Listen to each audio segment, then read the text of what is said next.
Peringati 44 tahun diaktifkannya kembali pasar modal Indonesia. Pasar modal diharapkan dapat menjadi motor penggerak pemulihan ekonomi nasional. Adapun kinerja pasar modal terus menunjukkan kestabilan dan juga perbaikan.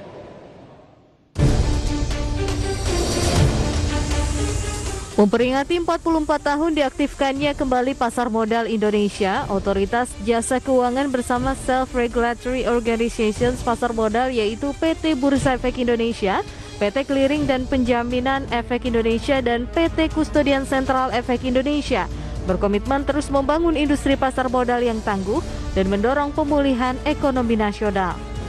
Di usia yang ke-44 diharapkan pasar modal dapat menjadi motor penggerak pemulihan ekonomi nasional. Hal ini memungkinkan terjadi mengingat antusiasme dan optimisme penghimpunan dana melalui pasar modal yang terjaga. Adapun pasar modal Indonesia masih mampu bertahan dari dampak pandemi, sekaligus menunjukkan kinerja yang stabil dan terus membaik. Penghimpunan dana melalui pasar modal hingga awal Agustus lalu juga tumbuh sebesar 99,36% secara tahunan atau sebesar 117,94 triliun rupiah. Dari sisi demand terjadi peningkatan jumlah investor yang sangat signifikan. Per Juli 2021, jumlah single investor identification tercatat sebanyak 5,82 juta. Jumlah ini meningkat 2 kali lipat sejak awal pandemi. Melihat potensi yang masih baik, OJK akan meneruskan berbagai strategi yang selama ini telah diterapkan di pasar modal Indonesia. Misalnya melanjutkan pendalaman pasar modal seiring dengan meningkatkan jumlah emiten dan nilai emisi yang tercatat di bursa. Berbagai sumber IDX Channel. Ya pemirsa, ternyata di hari ulang tahun pasar modal Indonesia pada bulan Agustus 2021 lalu yang ke-44 sudah banyak sekali pencapaian yang akhirnya bisa direalisasikan. Dan untuk memperingati hal tersebut tidak hanya pencapaian yang telah direalisasikan, tapi juga pasar modal ini menggelar CSR atau Corporate Social Responsibility. Nah, untuk membahas lebih jauh mengenai hal tersebut, sudah tersambung melalui aplikasi Zoom dengan Ibu Risa Erustam selaku Wakil Ketua Panitia HUT ke-44 Pasar Modal Indonesia dan juga Direktur Bursa Efek Indonesia. Ya, halo, selamat siang Bu Risa, sehat kabarnya ya Bu? Alhamdulillah, selamat siang juga Mangi. Ya, terima kasih sudah bergabung bersama kami di siang hari ini. Oke, Bu Risa, Sama-sama. mengenai CSR yang akan dilaksanakan pada 17 September mendatang, sebenarnya apa sih yang melatar belakangi akhirnya pasar modal ini menggelar CSR? Latar belakang yang utama adalah dampak pandemi COVID-19 tentunya terhadap perekonomian Indonesia, serta tema HUT ke-44 Pasar Modal Indonesia yaitu sinergi pasar modal bagi pemulihan ekonomi. Salah satu sinergi yang kami lakukan adalah membantu pemerintah dalam penanggulangan COVID-19 yang merupakan wujud komitmen industri pasar modal Indonesia dengan mengikutsertakan juga para pelaku pasar modal Indonesia. Selain itu, kami juga melihat bahwa dalam penanggulangan COVID-19 ini ada kebutuhan seperti penyediaan oksigen konsentrator dan oximeter, santunan untuk tenaga kesehatan dan petugas tempat pemakaman umum atau TPU khusus COVID-19, dan bantuan untuk rumah sakit darurat COVID-19 dan sebagainya. Sumber dana kegiatan CSR ini tahap pertama sudah dilakukan menjelang HUT ke-44 Pasar Modal Indonesia yang jatuh tanggal 10 Agustus 2021 yang lalu, yaitu dengan mengalokasikan seluruh fee transaksi bursa yang diterima oleh BEI, KPI, dan KSEI, dan juga seluruh fee jasa kastodian sentral KSEI yang diperoleh tanggal 9 Agustus 2021 kemarin. Untuk tahap pertama ini sudah terkumpul sekitar 11 miliar, ditambah donasi dari para pelaku pasar modal sebesar 23 miliar. Untuk tahap kedua, pengalokasian seluruh fee transaksi bursa dan jasa kastodian sentral KSEI akan dilakukan bertepatan dengan Hari Palang Merah Indonesia tanggal 17 September 2021 lusa. Oke, jadi sumber dananya ini di tahap pertama sudah dilakukan ya Bu ya, dapatnya ini dari fee transaksi di tanggal 9 Agustus dan nanti di tanggal 17 September juga akan ada lagi. Tapi sebenarnya kegiatan apa aja sih yang nantinya ini akan dilakukan di tanggal 17 September tersebut Bu, sekaligus memperingati Hari Palang Merah Indonesia? Iya benar banget, karena bertepatan dengan Hari Palang Merah Indonesia, maka fokus kegiatan adalah pada donor darah dan donor plasma konvalesen untuk membantu menjaga ketersediaan stok darah di PMI. Mengapa kegiatan donor darah ini sangat penting? Karena donor darah ini perlu terus-menerus dilakukan sebab di Indonesia setiap 8 detik ada 1 orang yang membutuhkan transfusi darah. Kegiatan donor darah ini dilakukan secara serentak mulai Senin kemarin tanggal 13 September 2021 di berbagai kota di seluruh Indonesia, antara lain di 5 wilayah di DKI Jakarta, serta kota-kota lainnya di Sumatera, di Jawa, di Sulawesi, serta Nusa Tenggara Barat. Jadwal lengkapnya dapat dilihat di media sosial resmi BEI, KPI, dan KSEI. Oke, jadi di tanggal 17 September nanti ada donor darah dan juga donor plasma. Tapi mungkin ada nggak sih Bu sumber pendanaan lainnya untuk acara ini Bu? Sumber pendanaan lainnya itu selain jasa fee transaksi bursa seluruhnya ya, yang diterima oleh Bursa Efek Indonesia, KPI, dan KSEI, juga seluruh jasa fee kastodian sentral KSEI yang diperoleh tanggal 9 Agustus 2021 yang lalu, dan juga dari para pelaku pasar modal sebesar 23 miliar. Oke, tapi mungkin untuk yang ingin mendonorkan darah dan donor plasmanya ini, apakah hanya para investor saja atau mungkin pihak dari luar juga bisa ikut serta Bu? Tentunya tidak hanya investor ya, kalau investor itu tentunya diharapkan dapat berpartisipasi dengan cara melakukan transaksi bursa tanggal 17 September nanti, karena seluruh fee transaksinya itu nanti akan dialokasikan untuk dana CSR dalam rangka penanggulangan COVID-19. Tapi dalam kesempatan ini kami juga mengajak para investor dan masyarakat umum untuk turut berpartisipasi dalam donor darah dan donor plasma konvalesen yang diselenggarakan oleh BEI, KPI, KSEI bekerjasama dengan PMI. Jadwal pelaksanaannya ada di akun media sosial resmi BEI, KPI, dan KSEI. Lokasinya itu di DKI Jakarta serta di beberapa kota di Sumatera, di Jawa, Sulawesi, dan juga NTB. Oke, jadi kalau saya sebagai investor, kalau saya bertransaksi di tanggal tersebut, artinya saya juga sudah turut andil ya untuk mendukung kemajuan dan kelancaran acara tersebut. Tapi mungkin dari masyarakat umumnya sendiri Bu, kalau mau ikutan itu caranya gimana? Prosedurnya seperti apa gitu Bu? Oh oke. Nanti informasinya ada di website ya, di websitenya Bursa, KPI, dan KSEI. Kalau untuk donor darah sih tentunya bisa langsung ke tempat donor, di lokasi donor darah. Nanti informasi lainnya nanti bisa dilihat di website kami, websitenya KPI dan KSEI juga. Oke, dan berikutnya mungkin kegiatan apa saja Bu yang akan dilakukan oleh BEI, KPEI, KSEI sebagai upaya untuk penanggulangan COVID-19 di acara tersebut? Kegiatan CSR HUT Pasar Modal Indonesia tahun ini cukup beragam ya. Memang difokuskan pada penanggulangan COVID-19 yang dilakukan secara langsung berupa bantuan peralatan medis, maupun secara nggak langsung berupa bantuan misalnya kepada ahli waris tenaga kesehatan yang meninggal karena COVID, dan juga kepada petugas pemakaman khusus COVID-19, di samping donor darah dan donor plasma konvalesen yang tadi sudah kita bahas.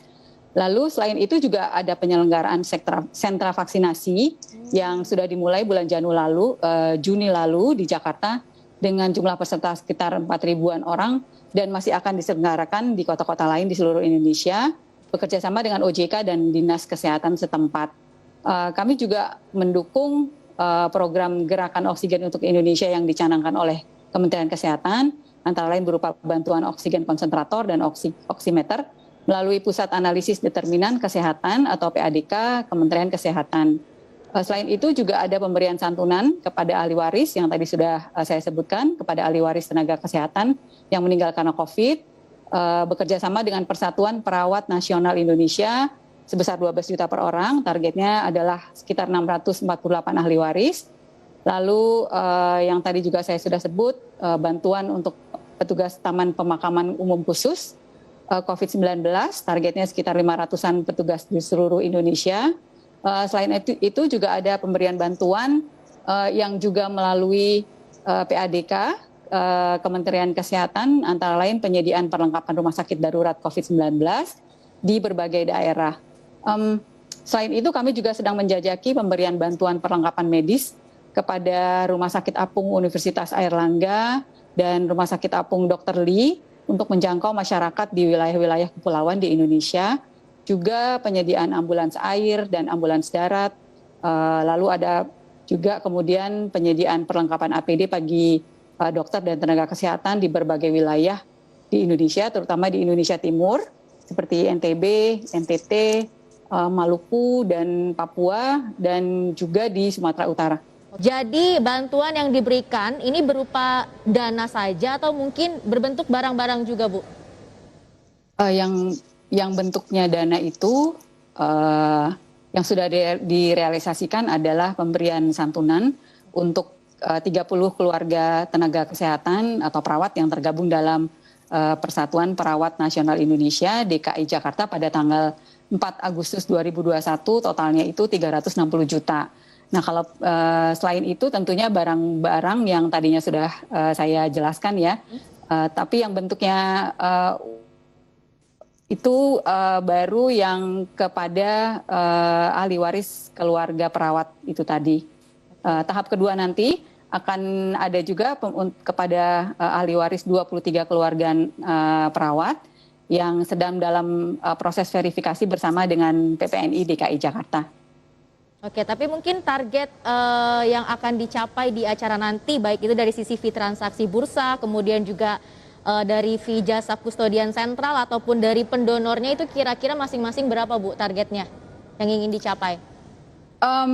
Yang kalau target itu asumsi kami kan misalnya ya dengan asumsi nilai transaksi di kisaran 9 sampai 15 triliun rupiah tanggal 17 nanti, diperkirakan dana CSR yang dapat diperoleh dari pendapatan fee transaksi bursa itu berkisar antara 5 sampai 8 miliar rupiah.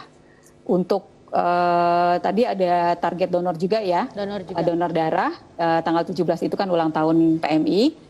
Diharapkan tercapai sekitar 100 pendonor per hari per lokasi, karena lokasinya sangat banyak. Kecuali di PMI Pusat DKI Jakarta ditargetkan 600 pendonor per hari, dan di Surabaya ditargetkan sekitar 2.000 sampai 3.000 pendonor.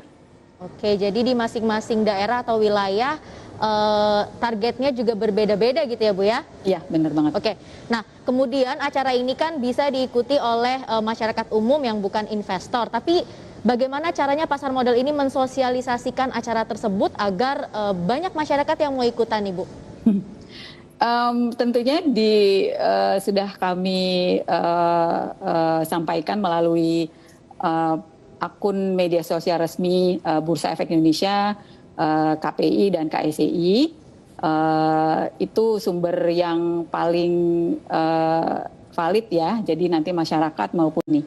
Oke, jadi memang ada beberapa cara sosialisasinya supaya masyarakat ini semakin tertarik untuk mengikuti acara CSR nanti. Nah, kemudian Bu, sebenarnya ini acara tahunan atau ini baru pertama kali? Ini merupakan acara tahunan sih, cuman tahun ini karena fokusnya memang COVID-19, maka acara-acara dan kegiatan dan donasi yang diberikan semuanya nanti masih terkait secara langsung maupun tidak langsung kepada penanggulangan COVID-19. Oke, kalau gitu. Oke, kalau di tahun lalu 2020 atau mungkin di tahun-tahun sebelumnya 2019 gitu ya, acara CSR yang dilakukan dari pasar modal ini bentuknya seperti apa, Bu? Misalnya pemberian sembako ya kepada masyarakat karena COVID tahun lalu itu kan baru awal-awalnya ya, dan langsung waktu itu kan PPKM-nya kan cukup langsung yang ketat, jadinya sangat memukul perekonomian gitu ya, terutama untuk masyarakat menengah ke bawah. Jadi kami melakukan banyak distribusi sembako tahun lalu.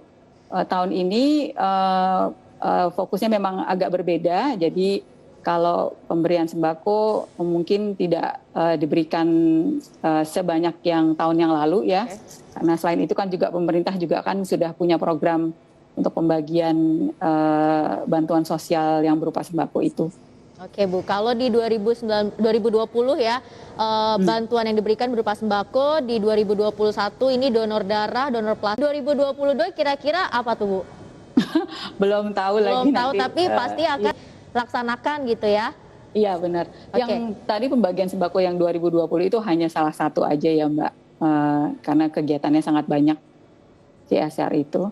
Oke. Nah, mau ngomong Bu soal KSCI, seperti yang dilakukan tanggal 17 nanti, itu nanti pada tanggal 28 Oktober, tanggal 10 November, bertepatan dengan Hari Pahlawan, dan tanggal 30 Desember yang merupakan hari terakhir bursa tahun 2021. Jadi masih ada 3 hari lain selain tanggal 17 besok. Oke, jadi selain ya. Oke, jadi selain 17 September nanti kalau ada investor ataupun masyarakat yang masih pengen ikutan gitu ya, masih ada tanggal-tanggal lainnya nih. Tadi di bulan Oktober tanggal 28, kemudian ada tanggal 30 Desember juga. Nah, dan tanggal 10 November. Dan tanggal 10 November juga. Oke. Kemudian Bu, kalau dari sisi para investornya sendiri ini sebenarnya antusias nggak sih mengikuti acara ini Bu?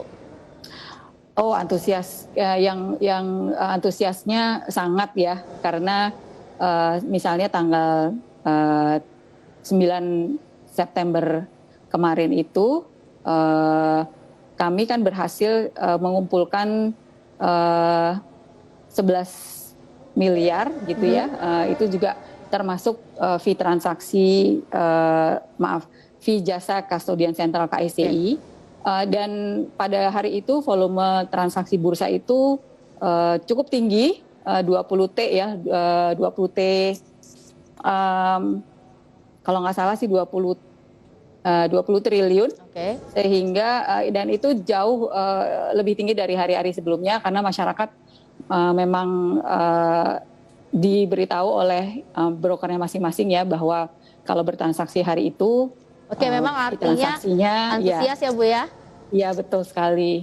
Oke, dan seperti tidak hanya para investor, ini saya juga antusias nanti pengen ikutan di tanggal 17 September, jadi saya akan coba melakukan transaksi yang banyak deh di tanggal tersebut. Oke Bu Risa, terima kasih banyak ya atas waktunya di siang hari ini, semoga acaranya ini bisa berjalan lancar dan target-target yang ingin dicapai ini bisa terrealisasi. Sukses dan sehat selalu Bu Risa, terima kasih. Terima kasih, sama-sama.